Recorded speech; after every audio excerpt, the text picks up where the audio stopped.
Welcome to a brand new deep dive.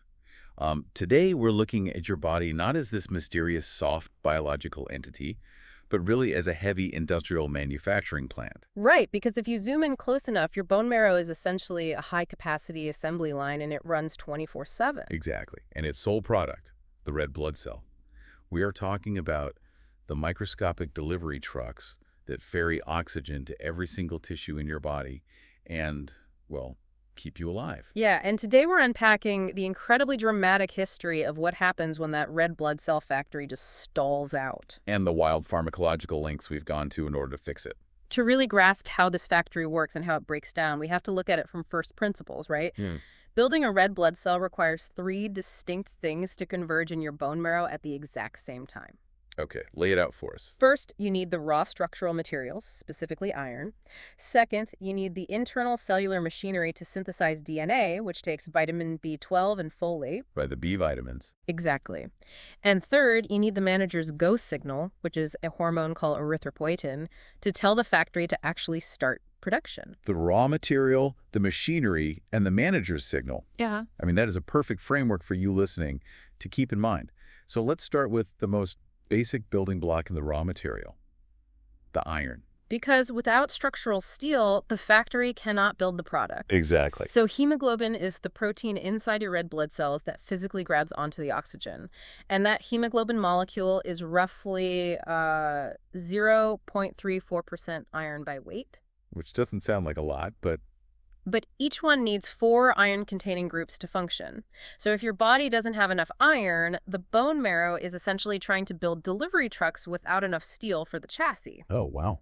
The marrow keeps trying to pump out cells anyway to meet the body's demand, but they come out completely defective. Like they're small, they're pale, and they just can't carry enough oxygen. And medically, this is known as microcytic hypochromic anemia. Right, Yeah. you got it. But the crazy thing is, people actually figured out iron was important way before they understood any of that cellular biochemistry, like centuries ago. Oh, yeah. There's this 17th century physician named Thomas Sydenham. He was known as the English Hippocrates, and he was treating young women for something called chlorosis, which was basically a condition of severe paleness and fatigue. Wait. And his prescription was literally iron filings soaked in wine. Which is just a pretty jarring visual for modern medicine. I know. Just imagine drinking that. It's basically a rusty merlot. A rusty merlot that actually worked, though. I mean, he was treating what we now identify as iron deficiency anemia. And his approach was formalized a bit later, around 1832, when a French physician named Pierre Blaude created Blaude's pill. The logs pills. Right? Yeah, an early iron sulfate tablet. Yeah. And that became the standard for the next century. But the really fascinating part is the actual biochemistry of how the human gut absorbs that iron, because it's an incredibly finicky process. Okay, let's unpack this, because the biochemistry here is where it gets a little mind-bending. There are different forms of iron we can ingest, right? You've got ferrous iron.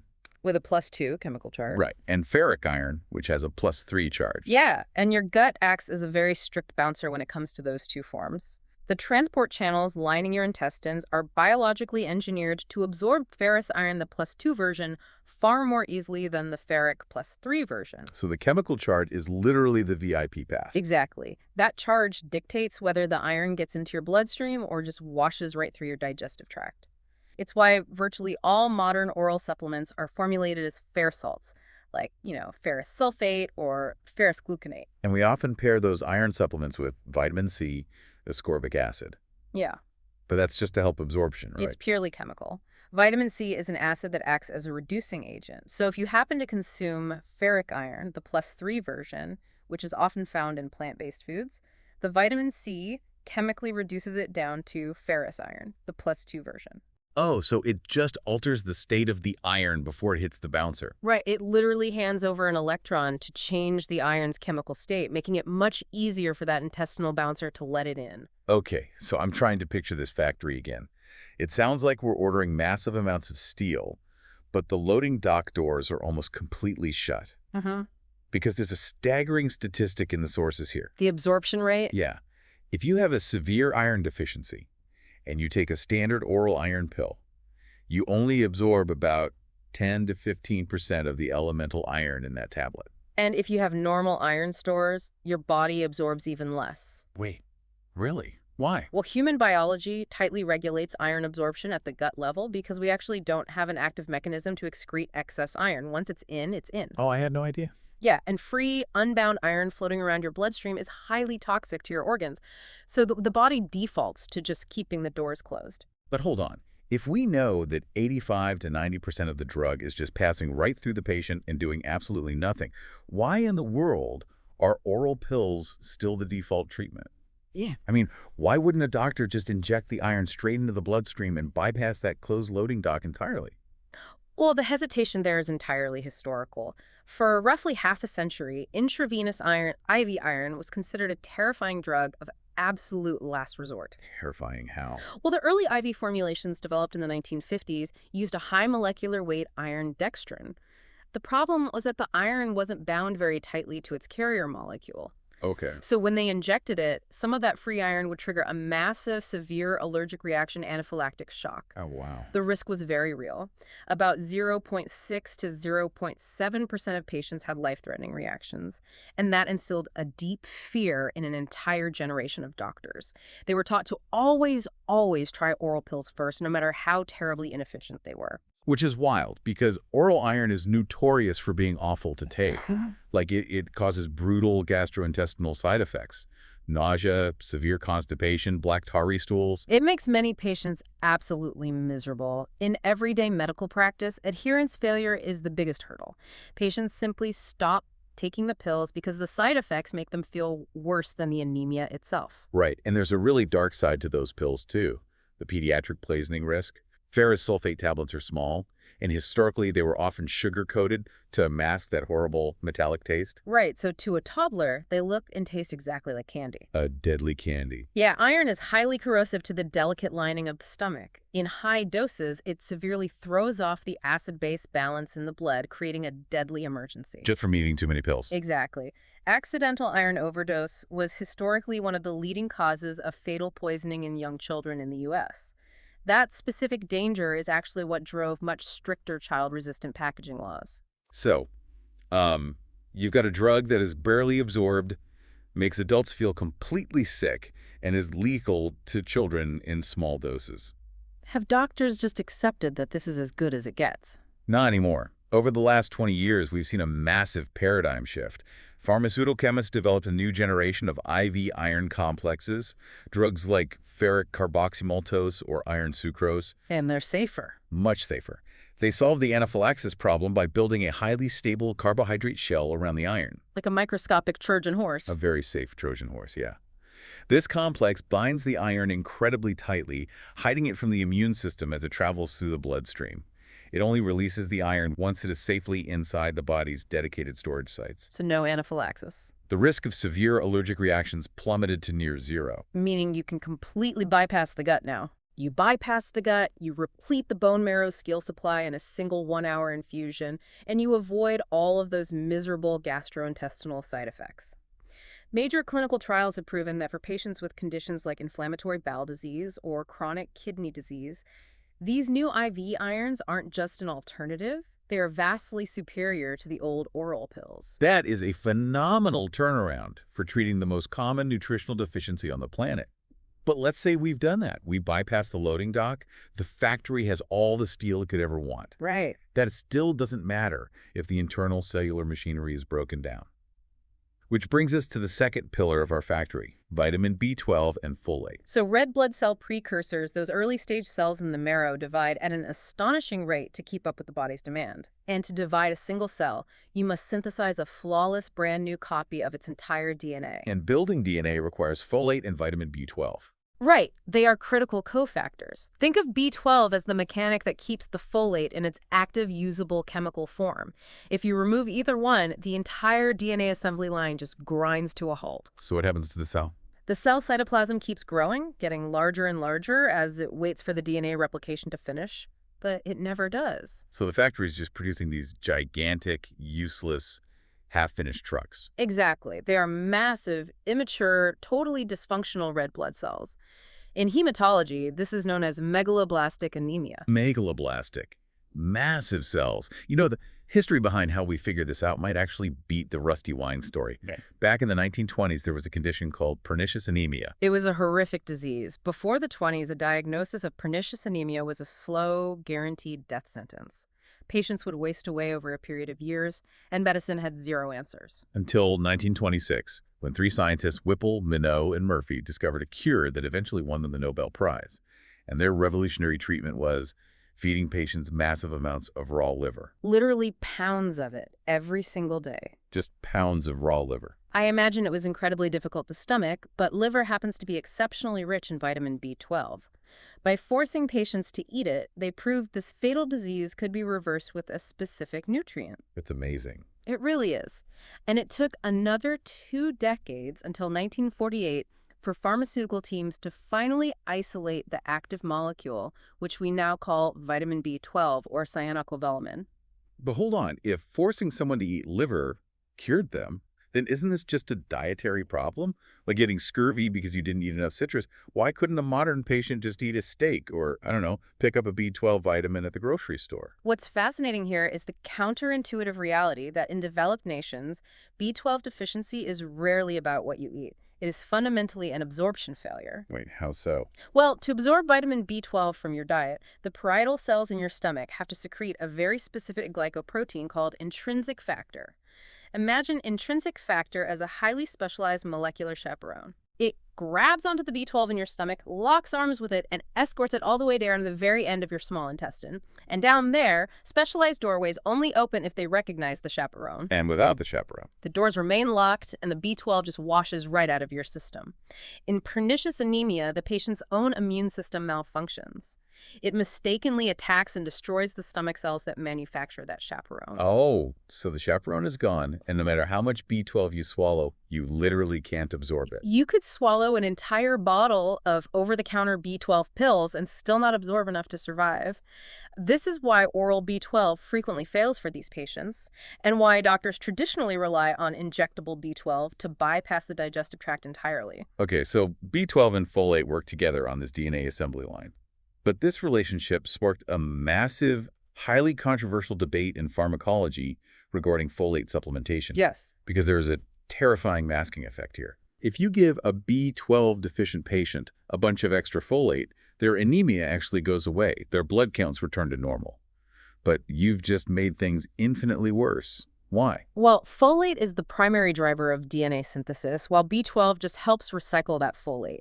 If you artificially flood the body with huge amounts of external folic acid, you bypass the need for that recycling mechanic. Right. The DNA machinery sparks back to life, the bone marrow pumps out perfectly normal red blood cells, and the anemia completely disappears. Which looks great on a doctor's chart. It looks perfect hematologically, but it is catastrophic neurologically. Because of the B12. Exactly. Vitamin B12 performs a second, entirely separate job in the body that folate cannot replicate. B12 is essential for maintaining the myelin sheath, the protective insulation wrapped around your spinal cord and nerves. Think of it like the rubber coating on a copper wire. And without B12, that rubber coating cracks. It deteriorates. So by giving folic acid to a B12 deficient patient, you fix their blood. The doctor sees a healthy lab result. Meanwhile, their spinal cord is quietly degenerating. That is terrifying. It leads to a condition where patients experience severe numbness, lose their ability to walk properly, and eventually suffer irreversible nerve damage. You're basically fixing the check engine light, but the engine is actively melting down. It's a perfect analogy, and this exact paradox is why the United States faced a massive public health debate in 1998. Right, the fortification mandate. Yeah, the government mandated that all grain products, flour, bread, cereal, be fortified with folic acid. The goal was fantastic, to prevent neural tube birth defects in pregnant women, and it was a massive success for that. But the cereal sitting in your pantry right now terrified some doctors. Geriatricians were very alarmed. They worried that pumping the national food supply full of folic acid would mask early B12 deficiencies in the elderly population. Because the bread fixed their blood counts. Exactly. The fear was that older adults would have perfect blood counts because of the fortified bread, delaying their B12 diagnosis until permanent nerve damage had already set in. It is one of the great cautionary tales in clinical pharmacology. That is heavy. So we've got the raw materials, the iron, we've got the machinery, the B12 and folate. Yeah. Now we move to the final piece of our factory puzzle, the manager signal, because the bone marrow doesn't just build these delivery trucks on its own, it waits for orders from headquarters. And those orders actually come from the kidneys. Your kidneys function as an incredibly sensitive oxygen sensor. They constantly monitor the oxygen levels in your blood. Now when it drops, When those levels drop, spiralized cells in the kidneys release a hormone called erythropoietin, or EPO. an EPO travels to the bone marrow and acts as the literal go signal. It tells the stem cells to start differentiating into red blood cells. But consider a patient with severe chronic kidney disease. As the kidneys sustain damage, they stop producing that EPO signal. The factory might have all the iron and all the B12 it needs, but the manager is entirely absent. Production grinds to a halt, Exactly. which sets the stage for one of the greatest biotech breakthroughs of the 20th century. In 1983, a biochemist at Amgen named Fu-Kun Lin managed to clone the human EPO gene. An incredible achievement. Yeah. By cloning, we mean he isolated the exact DNA blueprint that makes this hormone, allowing scientists to mass produce it in a lab. And by 1989, they had FDA approval for the drug Epogen. This completely revolutionized the lives of dialysis patients, right? Completely. Before Epogen, patients with severe kidney failure relied on monthly, agonizing blood transfusions just to stay alive. And transfusions carry significant risks, infections, allergic reactions, and a massive buildup of toxic iron in the major organs over time. But then Epogen comes along. Suddenly, a doctor could just inject this synthetic EPO hormone, and within weeks, a patient's own bone marrow would fire back up. They became completely independent of transfusions. It's an undeniable medical triumph. But here's where it gets really interesting. It didn't take long for endurance athletes to realize that if EPO forces the body to make more red blood cells, meaning you can carry more oxygen, you could use it to cheat. Right, the doping scandals. This ushered in the dark side of EPO in the 90s and 2000s, most famously with Lance Armstrong and professional cycling. In any endurance sport, your physical performance is strictly bottlenecked by how much oxygen you can deliver to your muscles. If a healthy athlete injects synthetic EPO, their red cell mass skyrockets. They become a superhuman endurance machine. But there's a huge cost. A lethal one. They also turn their blood into thick, viscous sludge. There were tragic cases of young, seemingly perfectly healthy cyclists dying of heart attacks in their sleep, simply because their hearts weren't strong enough to pump blood that thick. But the danger wasn't just confined to athletes cheating. This drug, this crowning achievement of modern biotech, ended up with a severe FDA black box warning by 2007 for everyday medical patients. How does a Nobel-level miracle devolve into a black box warning in just one doctor's career? Well, the medical community fell victim to a very intuitive but flawed assumption about treatment targets. Meaning? When doctors first used EPO, kidney patients felt drastically better. The logic seemed sound. If giving them enough EPO to raise their hemoglobin to a borderline level of, say, 10 was good, Then pushing the dose much higher to get them all the way back to a normal, healthy human level of 14 must be even better. right. But the body of a severe chronic kidney disease patient is not a normal, healthy system. Their blood vessels are often highly compromised. 3 massive clinical trials, Choir, Create, and Treat, revealed a devastating reality. Oh, you're... When doctors aggressively pumped patients full of massive, unnatural doses of EPO just to chase that perfect 14 on a lab chart, patients started dying. They experienced huge spikes in strokes, heart attacks, and cardiovascular deaths. In the Treat trial, the stroke risk literally doubled. Because you're forcing a broken system into overdrive. You're pumping massive supraphysiologic doses of a hormone into a sick body, forcing a compromised factory to produce at 100% capacity. It put immense fatal strain on their cardiovascular plumbing. Medicine learned a very hard lesson here. Physiological replacement, giving just enough of a hormone to relieve a severe deficiency, is relatively safe. But pumping unnatural doses into a sick patient just to make their lab numbers match a healthy person's chart, that can backfire tragically. Replacing a deficiency is safe. Chasing a number on a chart can be deadly. And that brings us to our final section, because this exact concept that more is not always better applies to our raw material, iron, as well, depending on the environment you live in. It is a profoundly sobering reality in global public health. So in 2006, researchers ran a major trial in Pemba, Zanzibar, a region with incredibly high rates of malaria. The researchers initiated routine iron and folic acid supplementation for young children. Right. And on paper, it makes perfect sense. These kids are developing, they have high rates of iron deficiency, let's give them the raw materials they need. But the results were catastrophic. The trial proved that giving routine iron supplements to children in that specific environment actively increased hospitalizations and mortality. It made their outcomes worse. I was trying to wrap my head around this, and I came up with an analogy. So, giving iron to a child in a heavy malaria zone, it's like airdropping crates of ammunition and supplies to your own troops who are pinned down in a firefight. Okay. But you accidentally drop the crates right on top of the invading enemy army. And the enemy uses those exact same supplies to slaughter your troops because the pathogens need the iron to replicate too. It perfectly captures the biological dynamic. We tend to forget that humans aren't the only organisms that require iron to survive. Pathogens, whether they are bacteria or the plasmodium parasite that causes malaria, are living, dividing cells. They desperately need iron to replicate. And our bodies know this, right? Human biology is well aware of this. We actually evolved an ancient defensive mechanism that actively hides iron away in storage when we get an infection, intentionally starving the invaders. So by giving them a supplement. By giving them an oral supplement, you flood a highly infectious environment with free, unbound iron. You bypass the body's natural defense system and essentially throw gasoline on a pathogenic fire.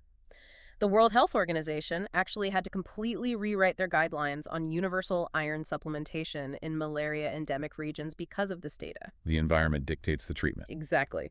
More iron is always better is a dangerous misconception. Context is everything. So, zooming out, we've gone from prescribing rusty wine to engineering Trojan horse 5e complexes, and from feeding people raw liver to cloning genetic blueprints. What does the absolute bleeding edge of this science look like today? Well, the newest frontier isn't about overpowering the body, it's about tricking it. Researchers have developed a new class of oral drugs called hypoxia-inducible factor stabilizers, or HIF stabilizers. Roxadustat is a prime example of this new wave. Okay, wait, how exactly does it trick the body? Deep inside your cells, there is a specific protein, a hypoxia-inducible factor, that only builds up when you are suffocating or living at a very high altitude. Usually, when you have plenty of oxygen, your body sends out enzymes to constantly destroy this protein. Okay, so it keeps it in check. Right. But what this new pill does is manually disable those destroyer enzymes. So the protein starts building up. Even though you have plenty of oxygen, Right, and your kidneys detect. they panic. They think the body is suddenly trapped at 15,000 feet and starving for oxygen. So naturally, they ramp up their own endogenous EPO production to compensate. The drug also signals the gut to absorb more iron. Whoa, wow. It is an incredibly elegant, needle-free way to artificially trigger the body's own ancient survival mechanisms. Tricking the body into thinking you're at 15,000 feet. Yeah. That is just incredible. So to bring this all together for you listening, keeping your internal red blood cell factory running requires a delicate three-part harmony. You need the raw materials, the iron, you need the internal cellular machinery to build the DNA, the vitamin B12 and folate, and you need the management's hormonal go signal EPO from the kidneys.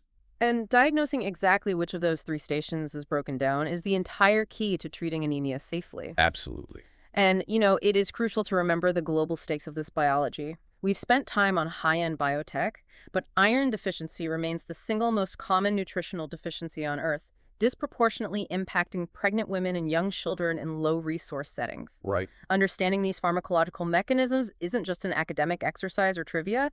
It is the absolute foundation of global health, obstetrics, and everyday primary care. It is the science of keeping the assembly line running in billions of people every single day.